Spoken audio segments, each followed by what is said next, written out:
Hi everyone. I have never done this before, so have patience with me because yeah, never done this before. But real quick, I just wanted to share something with you. I'm not one to have pity parties. Well, I may have one for 3 seconds, but then after that, I can't do it because it does no good to be woe is me, and it can always be worse. I just wanted to share something that God shared with me or gave me revelation on. My daughter recently had got braces, and the doctor said, she was really excited. She's like, I can't wait to get my braces. She's a thumb sucker. We're going to leave it alone at that. So she was like, I can't wait to get my braces. And she got to pick the color of the little rubber band or whatever it's called. And the doctor was like, okay, you can only eat certain things. And she's not a candy person, so we was like, oh, okay. But they was like, nachos, hard stuff, and she's looking like, okay. And then I said, okay, what about the pain? Because I've heard that when you first get braces, it's very painful because you pulling teeth together apart, however they work that out. So the doctor assistant said, well, she may experience pain for for a few days, but afterwards it'll get easier because she's gotten used to it. And we find that kids are more resilient than adults when it comes to pain with braces. I said, okay, all right, cool. So, bringing it all together, because I'm not long-winded. I can't be long-winded, but I am about to be long-winded right now, though. I had a rough weekend. And it's not rough on, I'm not going to put it on other people. You know what I'm saying? My thing is sometimes God allows you to see the human in people so you can stop putting them on a pedestal like they're mini gods when they're not. And I'm stubborn. So sometimes Father got to get hit with, a lesson one, two, three times. But this one, it really stung. It really stung.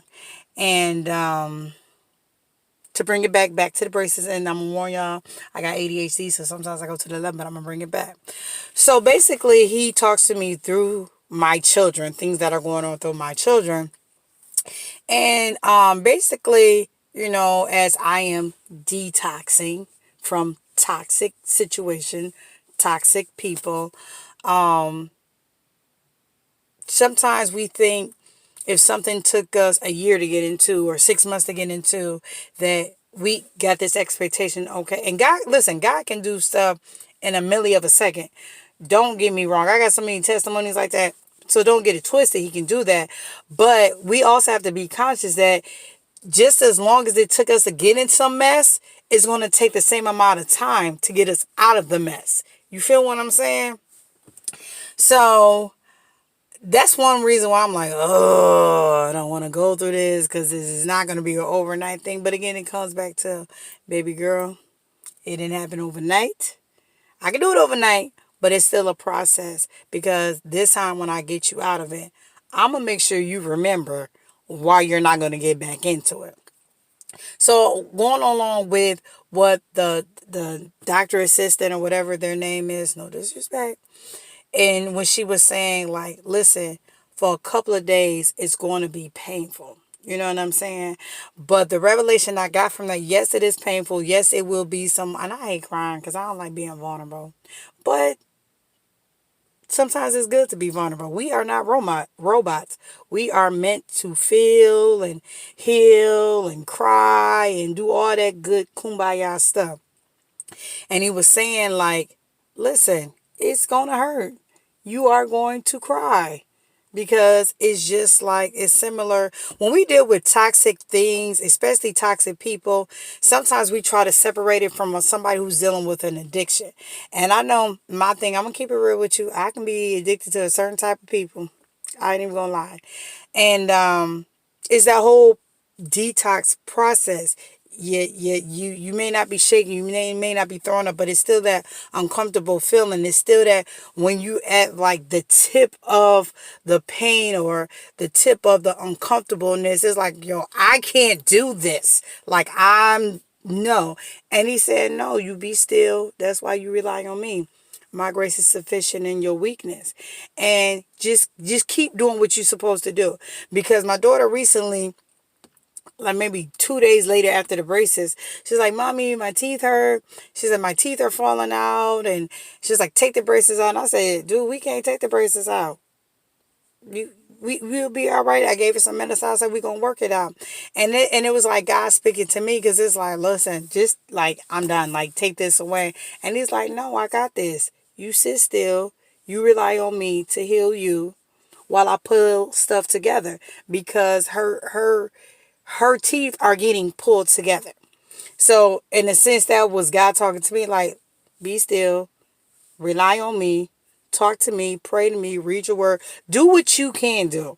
Because sometimes we be thinking, humans, we be thinking, especially Christians, we got to be superheroes, and we always got to put on the front like everything is good and kumbaya, and that ain't the case all the time. You gonna have days where you gotta put yourself in a corner and sing an Elmo song because Susie Watermelon or Brother Coon Tuck or something done had you on one. So back to what I was saying, it was just like, listen, I got this. I'm pulling things together. And one thing I I am learning, and I have learned that it's in the word that all things work together for them who love the Lord and are called according to his purpose. I will say, even in situations where I'm like, I don't know how you gonna, I'm hard on myself, that anybody else can be hard on me. I'm gonna tell you the truth. And I'm like, it's been situations I'm like, I don't know how you gonna do this one, because I done got myself in a little pickle. But he's always proven himself to be true, his word to be true. So I'm not gonna be long-winded. Like I said, I'm trying not to be long-winded with y'all.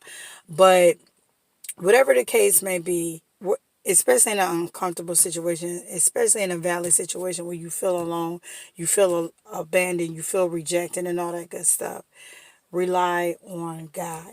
Keep pressing towards God. And before you know it, you're going to be looking back like, I was crying over that. I was keeping company with that. That's who caught my eye. What was wrong with me? I'm telling you, I have been in situations like that. When I got out of it, it's like, what? And again, I'm dealing with a situation now. You know what I'm saying? But I told God, like, I ain't got no choice but this one. I can't keep. You can't keep doing the same thing expecting different results. And I know plenty of us have heard that cliche, but a lot of us still follow that. Like, okay, we're gonna still do the same thing, hoping for a different result. It don't happen that way. And I'm getting too old. You know what I'm saying? To keep going around certain merry-go-rounds, and I don't want certain things to get passed on to my children.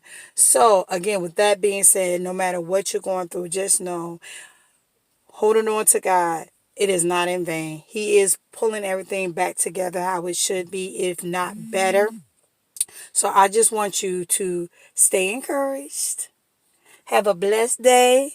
Be like me. Show buck teeth and dimples. Even if you ain't got dimples, still smile. Because it's going to get better.